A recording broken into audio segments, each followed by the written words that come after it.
नमस्ते friend, आज तुमच्यामुळे माझे 1000 सबस्क्रायबर पूर्ण झालेले आहेत। त्याच्याबद्दल खूप खूप आभार तुमचे आणि असंच प्रेम असू द्या आमच्यावर। आणि आज दिवाळीचा पहिला दिवस आहे, वसुबारस, त्याच्या पण खूप खूप शुभेच्छा तुम्हाला। तर हॅपी दिवाळी। तर आज वसुबारस असल्यामुळे मी उंबरठा लेपन करून घेतला आहे सकाळी लवकर उठून। तर उंबरठा लेपनसाठी मी हळदीचं पाणी करून घेतलेलं आहे। त्याच्यामध्ये मी गंगाजल टाकलेलं आहे, थोडंसं सुगंध येण्यासाठी मी चंदन टाकलेलं आहे। तर असं आपण आपल्या पूर्ण उंबरठ्याला ते लेपन करून घ्यायचं आहे आणि मग नंतर हळद कुंकू व्हायचं आहे, थोडेसे तांदूळ टाकायचे आहे आणि आपण फुलं असतील तर फुलं पण वाहू शकतो आपण।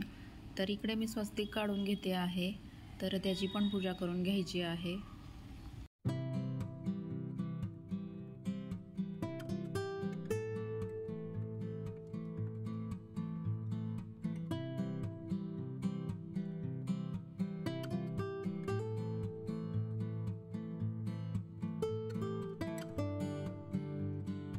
नंतर पूजा झाल्यानंतर आपण नमस्कार करायचा आहे। नंतर आपण इकडे गौमाताची पूजा करणार आहोत। तर आज वसुबारस आहे म्हणून आपण आता गौपूजाची पूजा करणार आहोत। तर ब्लॉगमध्ये तुम्ही बघू शकताय की आता मी गौमाताची पूजा करते आहे।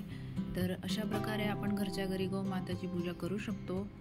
तर इकडे मी मस्त छान देवाऱ्यावर रांगोळी काढलेली आहे गौमातेची, त्याची पण पूजा करून घ्यायची आहे। आणि आपल्याकडे गौमातेची मूर्ती असेल किंवा फोटो असेल, काहीही असेल तर त्याची आपण पूजा करून घ्यायची असते। आजच्या दिवशी खूप महत्त्व असतं गौमातेचं।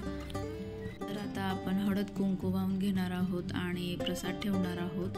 तर अशा प्रकारे मी छोटीशी गौमातेची पूजा केलेली आहे घरच्या घरी। तर चला फ्रेंड्स, या ब्लॉगमध्ये इतकंच, भेटू पुढच्या ब्लॉगला। आणि ब्लॉग जर पूर्ण बघितला असेल तर छोटंसं लाईक शेअर सबस्क्राईब करायला विसरू नका फ्रेंड्स। बाय।